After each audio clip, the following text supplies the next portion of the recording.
ಒಂದು ಸುಳ್ಳು ಹೇಳಿದಕ್ಕೆ ಆ ಪಾಯಶ್ಚಿತ್ತಕ್ಕೆ ಪಶ್ಚಾತ್ತಾಪಕ್ಕೆ ಕೊನೆ ಇರಲ್ಲ.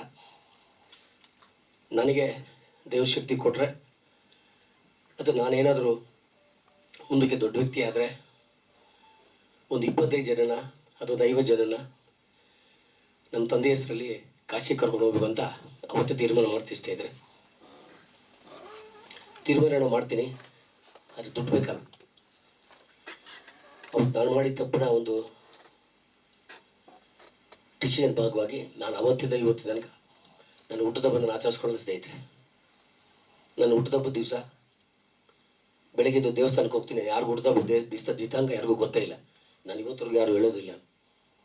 ಹುಟ್ಟುಹಬ್ಬದ ದಿವಸ ದೇವ್ರ ಪೂಜೆ ಮಾಡಿ 4 ಗಂಟೆಗೆ ಕರೆಕ್ಟಾಗಿ 4 ಗಂಟೆ ಇಲ್ಲಿದ್ದರೆ ಯಾವ ಊರಲ್ಲಿದ್ರೂ ಸ್ಮಶಾನಕ್ಕೆ ಹೋಗ್ತೀನಿ. ಒಂದು ಅರ್ಧ ಗಂಟೆ ಕೂತ್ಕೊಂಡು ನಮ್ಮ ಅಪ್ಪನ ಕೊಟ್ಟಿದ್ದು ಮಾತು ಕೊಟ್ಟಿದ್ದೀನಲ್ವ, ಅದನ್ನು ನೆರವೇರ್ಸೋಕ್ಕೆ ಪ್ರಯತ್ನ ಪಡ್ತಾನೆ ಇದ್ದೀನಿ ಸ್ನೇಹಿತರೆ. ಆ ಕಾಲ ಇವಾಗ ಕೂಡಿ ಬಂದಿದೆ. 25 ಜನ ಅಂದ್ಕೊಂಡೆ, 50 ಜನ ಅಂದ್ಕೊಂಡೆ, ಈಗ 108 ಜನ ಆಗಿದ್ದಾರೆ. ಉಚಿತವಾಗಿ, ಸಂಪೂರ್ಣ ಉಚಿತವಾಗಿ ಎಲ್ಲರನ್ನೂ ಕಾಶಿಗೆ ವಿಮಾನದಲ್ಲಿ ಕರ್ಕೊಂಡು ಹೋಗ್ತಾ ಇದ್ವಿ. ಇದು ನನ್ನ ಸ್ವಾರ್ಥಕ್ಕಾಗಿ ಮಾಡ್ತಾ ಇರೋದು, ನನ್ನ ಸಂತೋಷಕ್ಕಾಗಿ ಮಾಡ್ತಾ ಇರೋದು, ನನ್ನ ಖುಷಿಗೋಸ್ಕರ ಮಾಡ್ತಾ ಇರೋದು.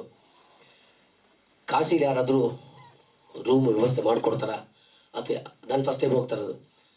ಸೊ ವೆಂಕಟೇಶ್ವರನ್ನ ಮೀಟ್ ಮಾಡಿದೆ, ವಾಸು ಸರ್ನ ಮೀಟ್ ಮಾಡಿದೆ.